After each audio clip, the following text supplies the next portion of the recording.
Okay, honor students, this will be your syllabus for the 2020 to 2021 school year. You can see my contact information at the top, and feel free to email me frequently if you need to. And you can email me anytime you want. Just please be aware that I will not be responding to emails after 9 p.m. And I may not always be able to respond to emails right away, but I will do my best to respond to them when you do send them. Um, Google Classroom will be used to access materials. The class code is provided here, and I will have sent you an invitation email as well. Your textbook login is provided, and I've provided the steps to logging into the textbook here and to where you need to go. I'll also be providing instructions on that the first time we use the textbook, so I'll provide an instructional video concerning the digital text the first time we use it. Another resource that I plan on using quite a bit is this one down here, Ohio Test Prep American History. I'm hoping that we don't have to prepare for a standardized test this year. The state canceled those last year due to the pandemic. I'm hoping they do the same this year, but there has been no word on that yet. But I still want to use these resources because they're very good, particularly the Khan Academy resources. There's some good readings there, and they're concise readings with good discussion questions. So I may use those quite a bit. And there's also some primary sources and things like that that are available on that website, maybe some videos even that I might use if I find the need to. Your text is here. Once again, the login information is up there. This is just the title. This is the textbook you'll be using. We're going to use additional readings quite a bit. This is an honors course, both primary and secondary. Remember, a primary reading is one from the event, directly written in that time period, and then a secondary reading is an event or is a reading that's an interpretation that's provided after the event. It's written by somebody else as they've researched it. And you'll be supplementing research. You'll be supplementing materials through regular research assignments as well. Okay, so just expect that almost every week I'll be asking you to look things up and provide your own reliable sources. Okay, so course description. Honors Social Studies 2 is a political, economic, social, cultural, and intellectual survey of the United States from the end of World War II to the present. Basically, that's a fancy way of saying that we cover a lot of different types of history in here. We cover political issues, economic issues and circumstances, and then social and cultural history is a large chunk of what makes up American history, simply because of the diversity of our country and the triumphs and the conflicts that can cause, quite frankly. Now, you see this word survey here. That just means duration of the course. So the time period or the story that will be covered. We do implement world history events at times to make sure that we have a global understanding of the events that affect our country as well and how we affect the world. Course objectives. By the end of the year, you're going to have a knowledge of the diverse phenomena and people who make up the United States. The United States is filled with diversity. It's filled with many different opinions, and we need to examine those, and that's pretty consistent in a democracy. You're going to have a diversity of cultures and opinions. And we want to look at how those factors made us the military, economic, and technological leaders that we are. Our diversity is our strength. It's because we're so diverse that we have as much success as we do.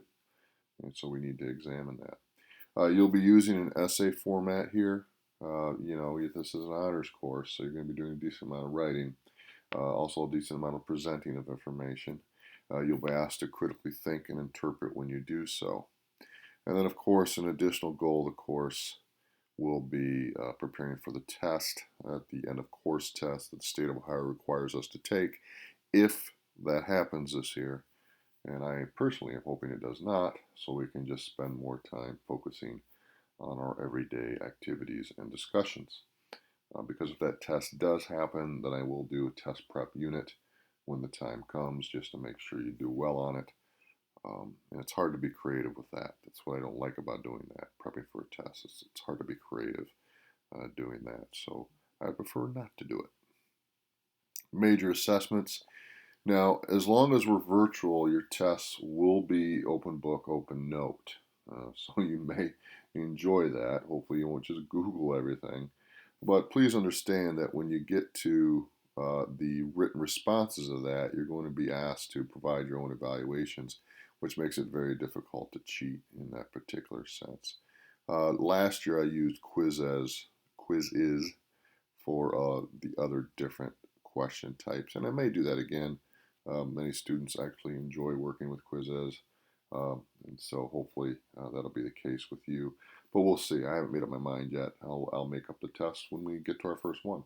But there will still be tests, just as long as we're virtual. Those will probably be open book, open note, although we'll see if that can be changed somehow. Uh, you do have papers to do in here. This is an honors course. You've got a major paper each semester. So the first semester, you're going to do a book analysis paper.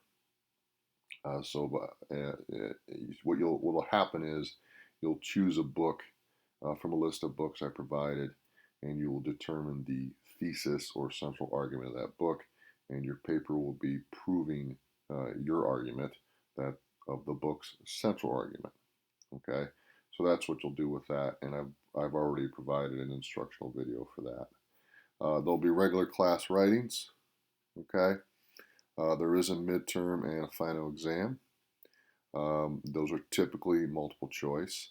There will be presentations involving traditional and technology-based formats. We're going to try to find ways to do those even virtually, even if it's just something you submit to me and I have to view later. And then there's a final research paper. The first research paper, you read a book and determine that author's thesis. The second research paper of the second semester, you create your own thesis statement and prove that. Okay. Now, the reason why your midterms and final exams are all multiple choice is because if you look at the due dates for these papers, which I'll get to in a moment, they tend to be towards the end of the semester. And it's difficult for me to grade. That's a lot of writing to grade at the end of the semester. So typically your midterm and final exam are just multiple choice, so they could be graded more quickly. And these are viewed kind of as your final essays of the course in conjunction with these tests. Okay. I do have a weekly format description here. I don't, tell students that, hey, on Monday we're going to be doing this, Tuesday we're going to be doing that. I like to be more flexible, but there is somewhat of a rhythm to the course. I'm still going to give you one lecture a week that will be recorded. That will not be during our half-hour time session because I want that to be discussion-based. But lectures will be recorded by me. They'll be 20 to 30 minutes in length, and I'll expect you to listen to those and provide a key comment or question concerning those in the comments section. I still want to explain some historical content at times. I enjoy doing that, and many students have expressed to me over the years that they like my explanations of history, which I appreciate. So I'm still going to do that rather than just, I could go online and find guest lecturers and all that stuff, but I would prefer to do it myself, and students seem to prefer when I do that.